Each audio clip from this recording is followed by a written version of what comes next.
Week 7 is officially in the books, and as always, Week 8 is fastly approaching. We love to bring you our top start sits of each and every week. I am bringing you wide receivers this week, guys. There is still time to turn things around. Yes, I know you could be struggling if you haven't gotten a win yet, but you have to make some trades. You got to hit the waiver wires. Do what you need to do to turn your team around, because anything is possible. And if you are above 500, meaning you have a good record, keep doing what you're doing. Keep grinding. Keep your head down. Make the moves that you have to make whenever you have to make them. But as always, once again, let's get straight into the star sets. Friendly reminder for week 8, teams that are on a bye: Chiefs and Chargers. So only 2 teams, not too bad this week. But you do have Patrick Mahomes, Justin Herbert, Austin Eckler, etc., Travis Kelce. Let's get into the star sits. My first start of the week is Brandon Cook versus the Tennessee Titans. The Titans currently give up the second most points to the wide receiver position. Last week, Brandon Cooks against the Raiders caught 4 out of 5 targets, only 8 fantasy points. But last week, what the Titans did, the Titans are kind of finding their groove, and they are giving up the second most points to the wide receiver position.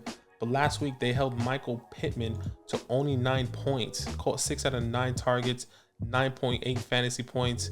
I think this Texans defense or offense has to throw the ball. Davis Mills has been struggling, but Brandon Cook has to be there. They might get the lead early. Maybe Dameon Pierce is not an ideal matchup for Dameon Pierce, but I think this could be where we see Brandon Cooks getting, 11, 12 targets per game, maybe getting you a good even, 12 points, 13 points, whatever the case may be. So I'm going to be starting Brandon Cooks with confidence this week. My second start of the week, and I can't believe I am saying this, is DJ Moore versus the Atlanta Falcons. If you guys don't know from this channel, we are not big DJ Moore believers. But I think with the switch and everything that's happening with the head coach being fired and then PJ Walker coming in, Baker Mayfield, I think they're just going to take chances. Maybe this is a showcase for them to start trading and getting offers for DJ Moore. Everything is leading to them keeping DJ Moore, but he did his thing this past week.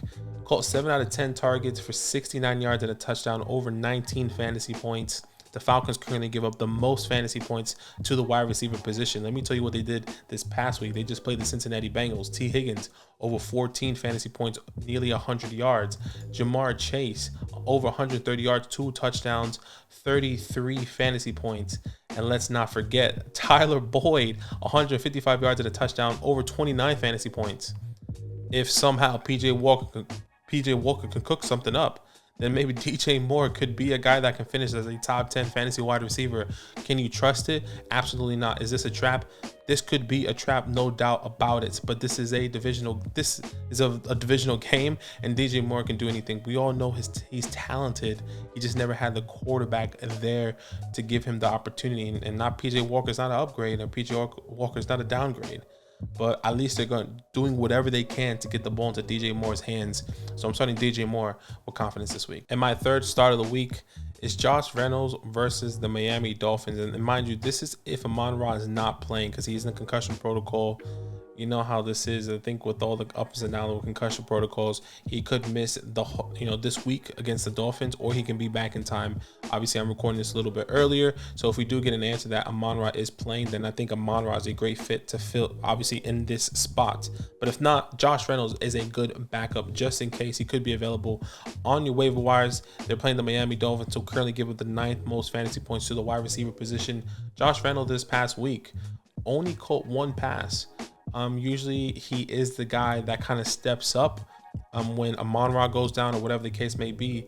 Week 2, 12 points. Week 3, 15. Week 4, 21. Week 5, 15 points. Those are the up and down weeks when Amon-Ra either was playing or not playing, or somebody got injured. He played a good wide receiver 2 role, and I think Josh Reynolds could be the guy stepping up this week if Amon-Ra is not there. I think it was an odd one out. They did play the Dallas defense, so when the Amon-Ra went down, I think they realized that Josh Reynolds was the next guy up, so they just automatically switched to Josh, which they kind of eliminated everything that was coming his way. So once again, the Dolphins give it the 9th most fantasy points to the wide receiver position. I am starting Josh Reynolds if Amon-Ra is not playing. And at number 4, this could also be another trap, but in desperation, you know, obviously you're starting your Justin Jeffersons, your Cooper Kupps, your AJ Browns, etc., etc. But if you need a guy in a flex position, ALEC Pierce versus the Washington Commanders could be the guy for you. The Commanders currently give up the 8th most fantasy points to the wide receiver position. And yes, Sam Ehlinger is going to be under center. What does that mean for ALEC Pierce? We have no idea. What does that mean for Michael Pittman? We have no idea. This is why this could be a trap, or they could let Sam Ehlinger sling the ball. Maybe they realize, you know what? Matt Ryan, well, they did. Matt Ryan is not the answer. Are we going to make the playoffs? I'm not sure. But what we can do is see what we have in Sam Ehlinger and see, hey, can he be the guy, or do we have to go draft a quarterback this year in 2023? I think if you have ALEC Pierce and you need a flex option with all the guys, you know, Mike Evans, Mike Williams, Keenan Allen out, and Josh Palmer, you need all these guys, all those guys that are out, and ALEC Pierce, he could be a good flex option. Once again, a little bit shaky, could be a trap, but start him with confidence. Currently give the 10th most fantasy points to the wide receiver position. And at number 5, probably my most favorite must start of this week, it's Brandon AIYUKEN versus the Los Angeles Rams. The Rams currently give the 10th most fantasy points to the wide receiver position, which is very surprising because they do have a good, at least on paper, they have a good secondary, a good defense. Brandon AIYUKEN and the Rams, obviously Deebo Samuel is day-to-day with that hamstring strain. We're not necessarily sure what's going to happen, what is timeline, and if he's going to be playing. But what I do know is Brandon AIYUKEN is going to be playing, and he's going to be doing everything possible to contribute to this team and help this team. They did get CMC, so they might result in running the ball a lot and dumping the ball off to CMC. But Brandon AIYUKEN is going to have to contribute. The last time they played in week 4 against the Rams, he caught 4 out of 4 passes for 7.7 fantasy points. It wasn't amazing, but I mean, the last 2 weeks against Atlanta, 28 fantasy points. Against KC this past week, 15.2 fantasy points. If he can get around the 10 to 12 range in fantasy points, I think Brandon AIYUKEN could be a great flex option for you guys moving forward, especially when Deebo is going to be out. So definitely start Brandon AIYUKEN with confidence going into week 8. And my last start wide receiver of this week is Wan'Dale Robinson versus the Seattle Seahawks. The Seattle Seahawks do give up the 6th least amount of points to the wide receiver position. But one thing I want to say is that Saquon Barkley is dealing with a shoulder injury. I think he's kind of day to day, and he is probably going to play in this game, but I think they're going to result in limiting him going into this week, which in turn means that they need to throw the ball a little bit more. We saw Daniel Jones get frustrated with his wide receivers not catching the ball, not Wan'Dale Robinson specifically, but other wide receivers. So I do believe Wan'Dale Robinson could be a good pickup this week. He could be available in your waiver wires, and you could start him if you do need a start. Wan'Dale Robinson the past 2 weeks has had 11 targets, and he's had over 10 fantasy points in each of those games. Week 6, 12 fantasy points and a touchdown. Week 7 this past week, 11 fantasy points, and he has had the most targets and yards in the wide receiver room, and he just came back in week 6. That means they're going to continue to give Wan'Dale Robinson the ball over and over and over again because they need to start passing the ball. We saw a little bit more passing this past week with Daniel Jones against the Jags. Wan'Dale Robinson could be a good start this week, so start him with confidence. We love to bring you our starts of the week, but as always, we like to bring you our sits of the week as well. And my first sit this week is Scary Terry versus the Colts. The Colts currently give up the least amount of fantasy points to the wide receiver position. Yes, Taylor Heineke was cooking this past week. He made Terry McLaurin, I guess, fantasy relevant, or someone that we can trust in starting him each and every week. He has a higher upside with Taylor Heineke and not Carson Wentz. Caught 5 out of 8 targets, caught a touchdown, 73 yards, over 18 fantasy points.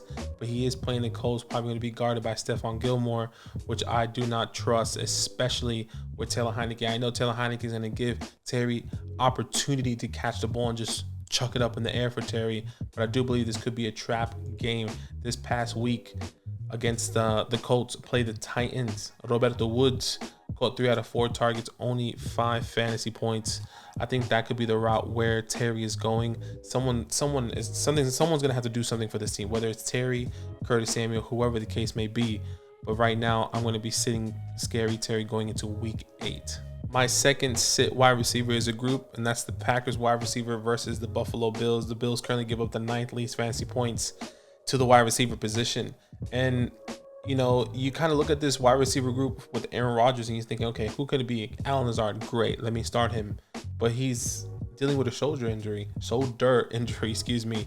So I'm not sure if he's even going to be available for this game versus the Bills. This is a Sunday night game. I'm not necessarily sure if I want to take a chance on anyone else. Romeo Doubs has dropped every pass last week. He was targeted 4 times, dropped each and every one of them. And then Amari Rodgers was coming in, stepping up. There's no one here that can really step up. Obviously, Sammy Watkins was the next guy up, but I'm not sure if I want to trust him either. I think I'm just avoiding this wide receiver room as a whole going into week 8. And my last sit of this week is Christian Kirk versus the Denver Broncos. The Broncos currently give up the second least amount of points to the wide receiver position. Kirk did his thing this past week, though, in week 7 against the Giants. 7 out of 10 targets, over 17 fantasy points.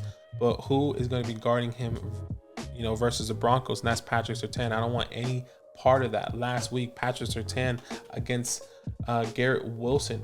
Garrett Wilson only caught 4 out of 5 targets for 6 fantasy points. Granted, you know, Zach Wilson and these Jets aren't running the ball. Their identity is on the ground right now. So let's go back to week 6. The Denver Broncos versus the Chargers.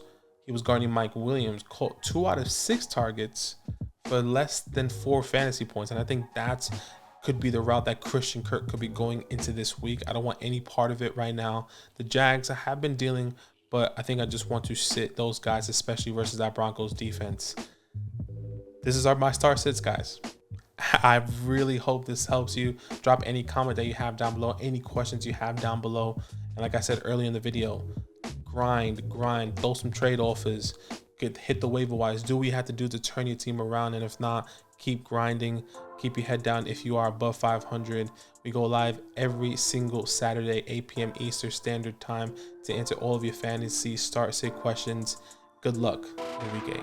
Yo, what's good? Thanks for watching. We got a lot more videos. A lot more. If you want more videos, watch it. You can also subscribe right now if you want to. You need to. And lastly, don't forget that you can sign up to support the show and get exclusive content by going to patreon.com/FantasyLand fam.